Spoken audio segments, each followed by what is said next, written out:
CCM Chama cha Mapinduzi. Mwenyekiti wa CCM wa wilaya, mzee wangu Mkadimba, wajumbe wa kamati ya siasa ya CCM wilaya, ndugu wananchi, nataka niwakumbushe historia ya maeneo yetu haya. Na wakati mnanipa ubunge wa Kafu, Mkoreha pia mlimchagua diwani wa Kafu. Na sio kwamba hatukutaka kuleta maendeleo, lakini kwa sababu serikali ilikuwa inaongozwa na Chama cha Mapinduzi. Miaka mitano nilitamani zahanati ya Chikongo ishe, lakini nimekuwa mbunge wa upinzani miaka mitano na serikali hakunipa miradi kabisa. Leo nikiwa nasimama Chikongo miaka mitano niliotoka Maka kuja Madina, tunayo historia nzuri ya kuhadithia. Nikiwa mbunge wa CCM miaka mitano, Tandahimba tulikuwa na umeme vijiji 37. Leo tunapozungumza vijiji vyote 143 vina umeme na tunaendelea kupeleka umeme kwenye vitongoji. Hii ni kazi ya Chama cha Mapinduzi. Ndugu zangu, mnafahamu ujenzi wa zahanati ulivyochukua karne na karne, miaka na miaka. Leo tunapozungumza zahanati ile inakwenda kukamilika, na kwenye ilani ya CCM tunakuja kujenga zahanati nyingine 12.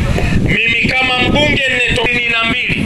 Lakini ukienda kwenye hesabu ya uwiano, Mkoreha mmefanya vizuri zaidi kuliko Kitama. Nina deni na watu wa Mkoreha la kuhakikisha tunaleta maendeleo.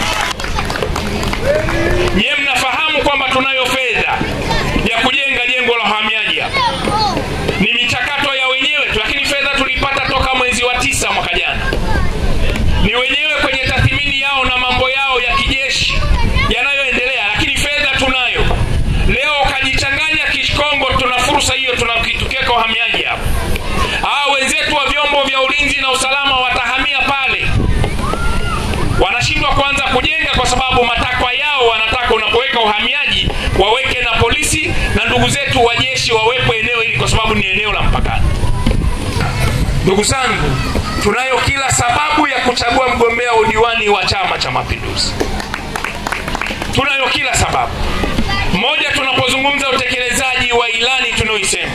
Nyie mnafahamu tumetoboa maji ambayo tunatamani tuone tumejenga tenki. Tukishajenga tenki tuyalete maji kwenye vijiji vyetu vyote. Haya hayawezi kusimamiwa na diwani wa upinzani.